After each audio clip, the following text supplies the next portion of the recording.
Welcome to Life Stories. Imagine being left alone at a gas station, drenched in a storm, with nothing but the broken promises of a man you thought you knew. No explanation, no apology, just the cold, empty space where your life used to be. This is the story of Sarah Carter, a woman who learned the hard way that sometimes the worst thing that can happen to you is the very thing that sets you free.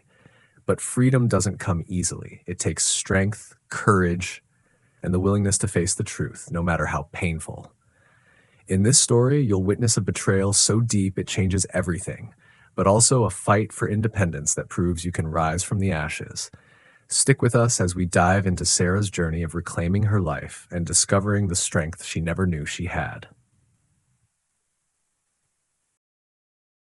The rain slammed against the cracked pavement of the Sunset Boulevard gas station, a relentless torrent that seemed to echo the chaos inside Sarah Carter's mind. Each drop splashed against the concrete like 1,000 sharp, tiny daggers, mirroring the way her world had just shattered. She stood there, soaked to the bone, watching the taillights of her husband Alex's sleek BMW disappear into the storm, taking with it not just her ride home, but the very life she thought she knew. It was a brutal twist of fate, a humiliating abandonment in the middle of nowhere, 40 miles from home, with no one to call and nowhere to go. 20 minutes earlier, Alex had looked her straight in the eye and said, "Sarah, I think we need some space. This isn't working anymore." He'd barely even looked back as he drove off, leaving her stranded at a gas station, shivering from more than just the cold rain. In that moment, Sarah's heart shattered in 1,000 pieces, each fragment taunting her with the bitter realization that the man she had loved for 8 years, her husband, had just discarded her, as though she were nothing more than yesterday's trash. As the sound of the rain mingled with the faint hum of the fluorescent lights overhead, Sarah's phone buzzed incessantly with 17 missed calls from work and 3 texts from her brother, Mark, asking if she was okay. But there was nothing from Alex. Nothing at all. Her fingers trembled as she held her phone in her hand, the harsh fluorescent lighting casting a sickly glow on her pale face. The teenage clerk behind the counter watched her, clearly concerned, his gaze flickering between her drenched figure and the rows of canned goods behind him. "Ma'am, you all right?" His voice was soft, hesitant, like he was afraid to intrude, but couldn't help himself. Sarah blinked, barely registering the question. "Fine," she muttered, her voice hollow, the sound of her own words strange in her ears. She wasn't fine. She had nowhere to go, no one to turn to. She felt the weight of the loneliness crushing her chest, her breath catching in her throat. Alex had insisted they only needed one car for their weekend getaway. The romantic idea had been his, but it had dissolved as quickly as the storm clouds overhead. The romantic part had lasted only until they checked into the Riverside County Hotel. Then came the call from Vanessa Kim, his so-called business partner at Henderson Construction. She should have known something was off when he began taking calls in the bathroom, speaking in hushed tones. But Sarah had been too hopeful, too naive to see the cracks in their relationship. She had wanted so desperately to believe that this weekend could fix everything. Instead, it had ended with Alex casually telling her over dinner that their marriage was unsustainable and he needed space to pursue new opportunities. She should have seen the signs earlier. The secretive behavior, the sudden distance between them, the way he spoke to her like she was a business associate rather than a wife. But in that moment, the only thing Sarah could see was the cold finality in his eyes. When she protested that they were only 40 miles from home in a torrential downpour, Alex had shrugged nonchalantly. "There's a gas station across the street. You can call someone." Someone. As if she had a network of friends just waiting to drop everything to come and rescue her. As if she hadn't been systematically isolated over the years, cut off from her friends and family, subtly manipulated into believing she was dependent on Alex for everything. But the truth was, she was alone now. As the rain continued to pour down, Sarah scanned her phone for options. The balance in their joint checking account should have been enough for a taxi, maybe even a ride share, but instead, it showed a chilling figure, $47.32. She felt her heart sink as she scrolled through the transactions, each one a dagger to the gut. There it was, $2,000 withdrawn just hours before she was abandoned from an ATM in downtown Riverside. Alex had cleaned out their account, systematically draining their savings before walking away, leaving Sarah with nothing but the clothes on her back and the bitter taste of betrayal in her mouth. Sarah's thoughts raced as she stood in the convenience store, the noise of the rain deafening in her ears, her fingers clenched around her phone. She had been a fool, letting Alex control every aspect of her life, but no more. A fierce spark of determination began to kindle deep within her chest. This wasn't the end of her story. This was the beginning of something else. A new chapter, one where she would not be defined by Alex's cruelty. It was then that she saw him. A man entered the store, tall and broad-shouldered, his every movement precise, as though he were trained for situations like this. His eyes scanned the store methodically, assessing the environment with military precision. Sarah's breath caught in her throat. Jason Hill. She recognized him immediately. He had attended several of the Henderson construction holiday parties over the years, always keeping to himself, never really part of the crowd. Sarah had learned over dinner conversation that Jason was a former Army officer turned security consultant. He was also the kind of person Alex trusted for high-end security services. But what really caught her attention was how his gaze locked onto hers the moment he entered the store. He approached her slowly, his professional demeanor shifting to concern as he noted her wet clothes and distressed expression. "Mrs. Carter?" he asked softly, his voice calm as though he already knew what had happened. "Are you all right? Is there an emergency?" The simple question, asked with genuine concern, no judgment, nearly broke Sarah's composure. She felt the weight of everything she'd been holding back start to collapse. "My husband, he left me here," Sarah stammered, her voice cracking. Jason's eyes darkened, and for a moment she saw something in his gaze that made her feel as though he understood, as though he knew exactly what this moment meant. "He left you here in the rain?" he asked, his voice cool, controlled, but full of disbelief. "Where do you need to go?" Her words caught in her throat. She wanted to tell him it didn't matter, that nothing mattered anymore. But instead she said, "Pinewood Hills." "But I don't know how to get there." Jason nodded, the intensity in his eyes never wavering. "I can take you," he said simply before adding, "no strings attached."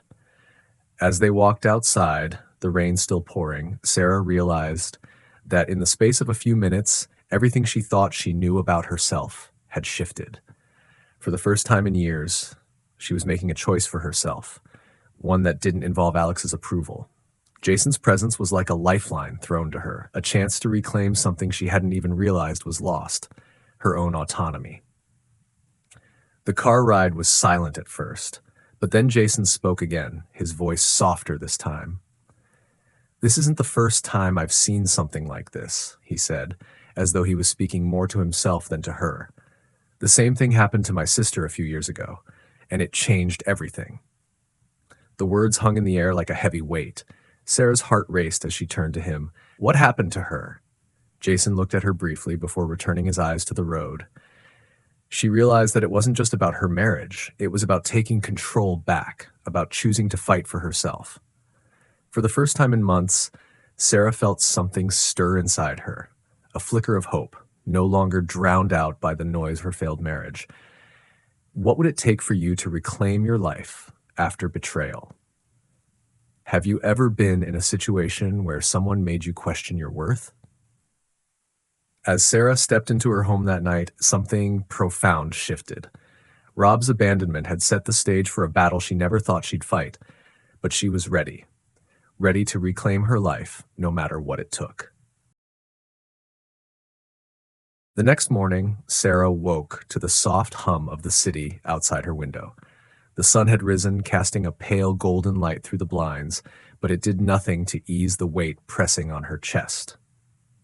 The storm had passed, but the wreckage it left behind seemed to cling to her skin. She still felt drenched, not just in rain, but in the sheer shock of everything that had happened the night before.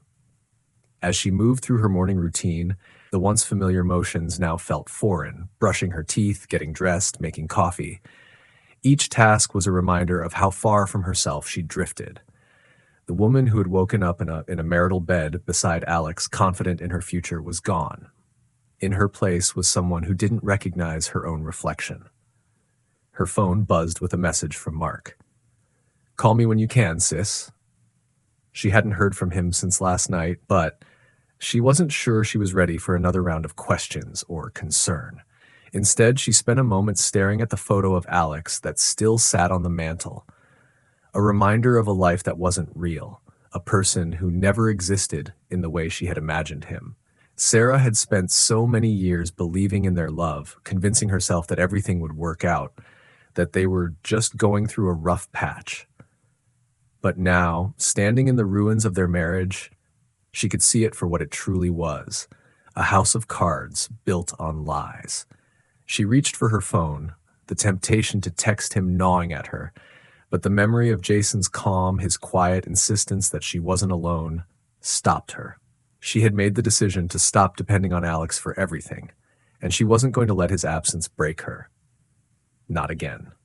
But as Sarah scrolled through the messages that had come in overnight, her hand froze. There, at the top of the list, was a message from Alex. It was simple, yet the words hit her like a brick to the chest. "I'm sorry, but this is final. I've already moved on. Don't contact me again." The cold finality of it sent a shiver down her spine.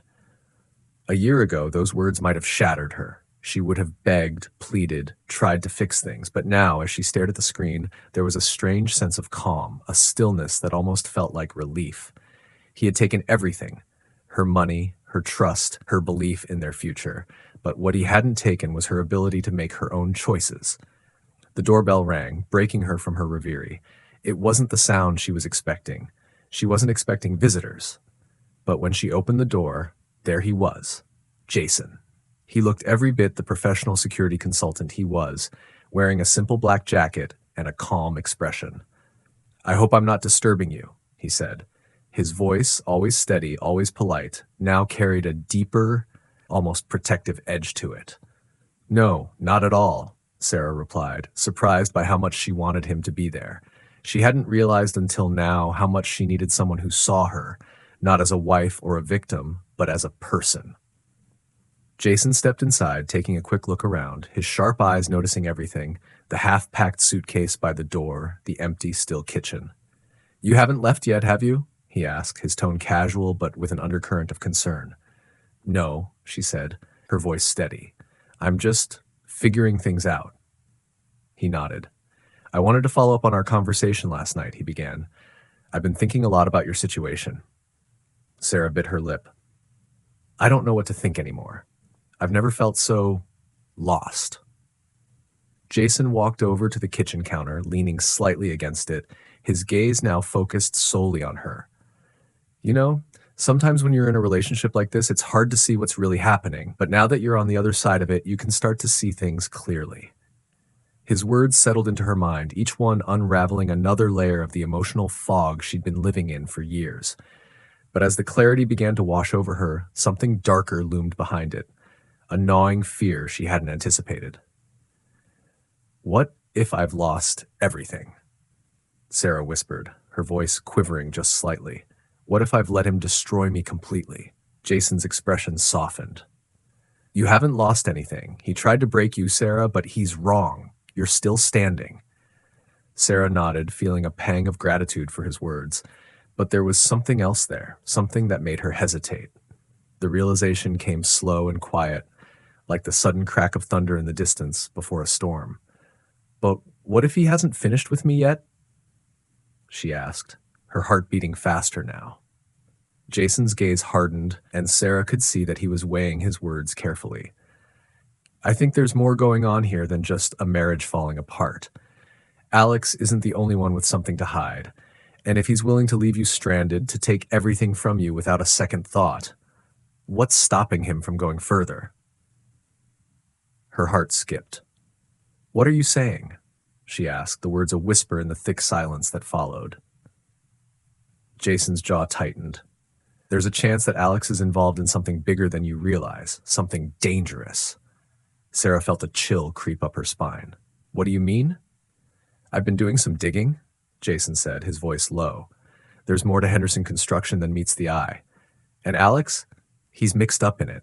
The company, its deals, it's not as clean as he's made it seem. A knot formed in Sarah's stomach. She had suspected Alex of more than just emotional manipulation, but this was something else.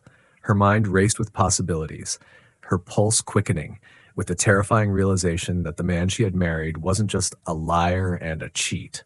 He was potentially involved in something much darker.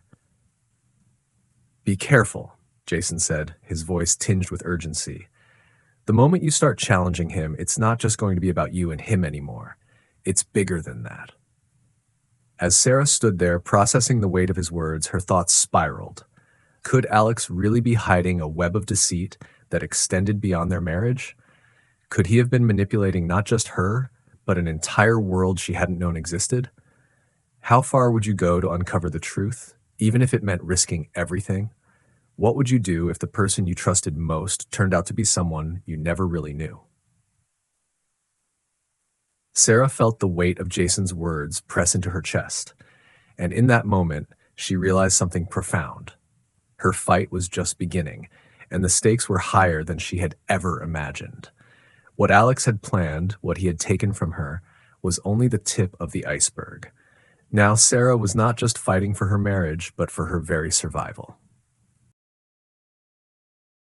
Sarah stood on the courthouse steps, the weight of the past few weeks settling into her bones. The sound of the door slamming shut behind her echoed through the hallway, a final resounding note in the symphony of her life's upheaval. It had taken everything in her to reach this moment. The evidence, the late nights spent poring over documents, the moments of doubt, the emotional exhaustion, all of it had brought her here. She was standing at the threshold of something new, something terrifying, and yet, in the quiet stillness of the morning air, Sarah felt a deep sense of peace. Alex had underestimated her. He had thought he could strip her of everything, her dignity, her trust, her sense of self.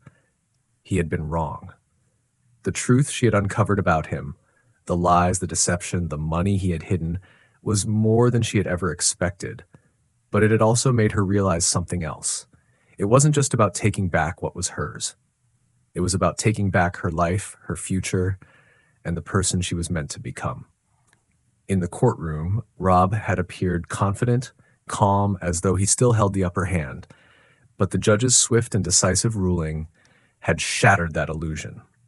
Sarah had watched as he was forced to admit to his manipulations, his deceit, and his abandonment. It was the moment she had been waiting for. But it didn't bring her the satisfaction she had imagined. Instead, it left her hollow. She had never wanted this for him. She had never wanted to watch the man she had loved for so long crumble before her eyes. But she also knew that she couldn't afford to feel sorry for him. Not anymore. Later that evening, as Sarah sat in the quiet of her living room, a wave of realization washed over her. The house that had once felt like a sanctuary now felt like a cage. It wasn't just the space, it was the life she had built within these walls. Her hands gripped the edge of the couch, her eyes fixed on the empty space where Alex's things had once been. There was no more pretense, no more lies. She had been living in a carefully constructed illusion. But now she was free. The emptiness that filled her heart wasn't a sign of defeat. It was the promise of something more. The doorbell rang, pulling her from her thoughts. It was Jason. He had been there for her, offering support when no one else would. She hadn't realized until now how much she had come to rely on his quiet strength. He had never pushed her, never tried to make her feel small or inferior. He had simply shown up when she needed someone, and for the first time in a long time, Sarah didn't feel alone. Jason's face softened as he entered, his eyes catching hers with an understanding that made her throat tighten. "You did it," he said, his voice low, proud. "You're free." "I am," Sarah whispered, her heart swelling with a mixture of relief and grief. It was a strange thing, this freedom. It didn't feel like she had won. It felt like a new beginning. A beginning she wasn't entirely sure she was ready for, but she knew she had no choice but to step forward. Over the next few weeks, Sarah found herself caught between the past and the future. She had to rebuild everything: her finances, her career, her identity. But it wasn't as hard as she'd imagined. With Mark by her side, helping her navigate the legal process, and with Patricia's expert guidance, Sarah slowly reclaimed her life. There were moments when she still doubted herself, when the weight of the loneliness threatened to crush her. But she knew deep down that she could do this. She could make it. It wasn't the big moments that changed her. It was the quiet, small ones. The first time she walked into her new apartment, the first time she paid for something without Alex's approval, the first time she laughed without feeling guilty. Then came the day when she sat down at her desk, the computer screen glowing in front of her. It had been years since she had worked on her own terms. She opened her portfolio, updated her resume, and started reaching out to clients. It wasn't easy, and it didn't happen overnight, but with each step she took, Sarah felt more and more like the woman she had lost. Jason continued to be a constant in her life. He never made her feel indebted to him. He simply offered his support, his advice, and his friendship. And in time, Sarah began to realize that the man who had saved her, in a way, wasn't just the man who had offered a ride home on a stormy night. He was someone who had shown her what it meant to truly stand on her own. He never asked for anything in return, never expected her to owe him anything. But somehow, he had changed everything for her. One evening, as they sat at a local cafe, the conversation turned to their futures. Jason, his dark eyes focused on her, said something that made Sarah pause. "I think you're going to do something great, Sarah. You've got the strength, the heart, and you're just getting started." Sarah felt a smile tug at the corner of her lips. "You really think that?" "I know it," he replied, his voice steady. And as Sarah looked at him, she realized that she had spent too many years looking for validation from the wrong people. She didn't need Alex's approval or anyone else's. She had her own approval now. That was enough. The day Sarah received the first batch of donations for her newly established foundation, the Elena Rodriguez Foundation, she felt a sense of pride she hadn't expected. The foundation was born out of her pain, out of the ashes of her marriage, but it was something more than just a symbol of her survival. It was her way of ensuring that other women, women who had faced what she had, wouldn't feel as alone as she once did. It was a strange, bittersweet thing. The pain, the loss, the heartbreak, it had all led to this. It had led to a future she could finally see. And though she still carried the scars, they weren't the same ones that had once defined her. They had become a map guiding her towards something more. As Sarah stood at the window of her new apartment, looking out over the city skyline, she felt the weight of everything she had overcome. It wasn't perfect, but it was hers. She had earned it, fought for it, and now she was ready to live it. What would it take for you to reclaim your life after years of being manipulated? Have you ever found yourself having to rebuild from scratch? If you love this story, where are you watching from? Please share this video with your friends, and thank you for tuning in to Life Stories.